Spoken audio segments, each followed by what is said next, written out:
By the time this video is released, it will be Pesach. That's Passover. And Jews the world over will be eating matzah. Matzah. Matzoh? What's going on with that O? I had another video where I talked about why there's 911 ways to spell Hanukkah, but I didn't really get to touch on this, and it's kind of a weird mix of phenomena. You know the word kosher? You know, the Hebrew term that means fit, so it has ritual meaning in Judaism, but also kind of hip and urbane slang where you can be like, it's all kosher, to mean like above board. Okay, so that word doesn't exist in Hebrew. It's just an English word, like relooking is a French word. It means makeover. There's similar words like kasher and hechsher and so on, but kosher is an American invention. And the O in matzah is just pronounced ah, which is why you'll see everything from matzah to matzah to matzah. You say matzah, I say matzah. Tomato to matzah. Stick around and I'll explain. I might even explain why all the silent H's too. I'm Dr. Taylor Jones, and this is Kosher for Passover. This is Language Jones.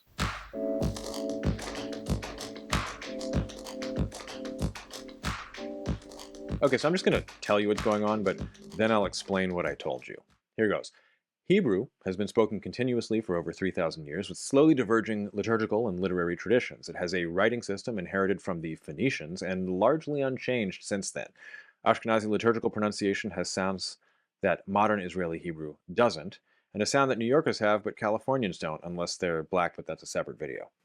English writes that sound a bunch of different ways, and a lot of people transliterating Hebrew settle on one transliteration, but that letter is ambiguous. So people use what's called a reading pronunciation, like when you were a kid and you thought that misled was misled or infrared was infrared. No? Just me? Let's break that down. In biblical times, Hebrew was pronounced very differently than it is now. It had cool sounds like ah and ha that basically only Yemenite Jews still use. It also had mostly final Strussen words, so instead of trochees, think Teenage Mutant Ninja Turtles, it was largely iams. I am. It's really annoying that I am is a trochee, but what are you going to do? It had an 8-vowel system with E, I, A, U, O, and 2 low vowels, which shockingly to literally everyone are historically reconstructed as ah and ah. Here's my best attempt at what it might have sounded like based on the standardly assumed reconstruction.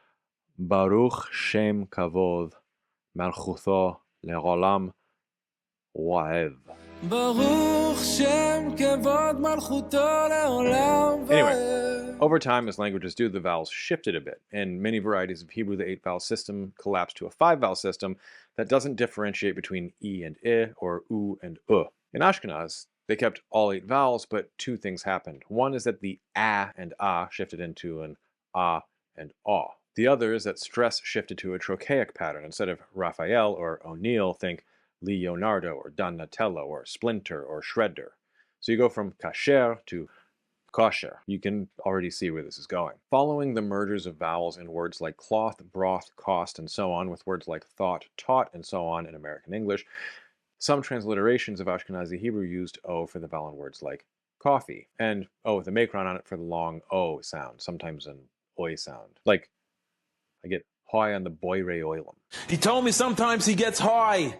It's such a chill. I told him, you know how I get high? I get high on the boire oilum. I should note here that in most varieties of English, that sound is aw. But in New York, there's some other stuff going on, so you get small coffee and a dog. Leave me a comment if you want a New York accent breakdown video, by the way. Oh, and while I'm at it, please like and subscribe. So kosher, like coffee, got transliterated kosher. And there's way more words in English where that O represents an O sound, so you get kosher in English. But not matzoh, with the exception of strained village people puns. Village people. Village people. Insert Matzah Man clip here. Hey!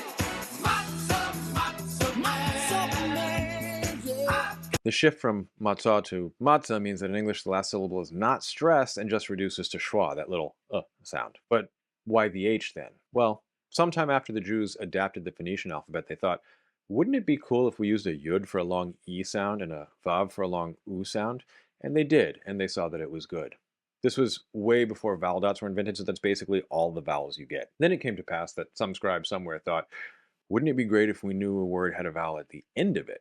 Like, if we're talking about a king or a queen, how do you know when all you see is mem, lamed, kaf? Yes, one is pronounced melech and the other melka. So they solved this in 2 ways. One is the final letters in Hebrew, the K and melech is written fancy. but the other is to add a hey, equivalent to an h elsewhere, to the end of the word. There's no h there. It's purely a signifier that, hey, there's a vowel here. Literally, hey, there's a vowel here. It can be a, like in matzah, or a as in ani rotze od matzah. So the matzah on the shelves has a kosher o. We sometimes just call all reading pronunciations in my house kosher o's. And a hey, it's a vowel hey. But there's no reason it has to be transliterated that way. So Google corrects it to matzoh with an o and no h. And I've seen stores sell matzah with an ah. Weirdly, nobody seems to want to make the z and s even though it's pronounced that way. This all basically boils down to transliteration is hard. And it is. If you don't speak the language the word is originally from, you're going to just make it fit your own accent. Hence, kosher. And my all-time most hated word because it's a brutalization of a thing that I love and hold dear, charcuterie. It's not English speakers' fault, but they took charcuterie and they took the magic out of it and added a low-class word for the female pudendum. And yeah, it would be unhinged to try to pronounce every word in English the way that it's pronounced in its language of origin, but it could be fun, but still deranged. And prétentieux. Special thanks to all my patrons. You can become one at patreon.com/languagejones, or you can support the channel directly on YouTube with Super Chat and Super Thanks. If you enjoyed this video, YouTube thinks that you will probably like this one. And until next time, Chag Pesach Sameach.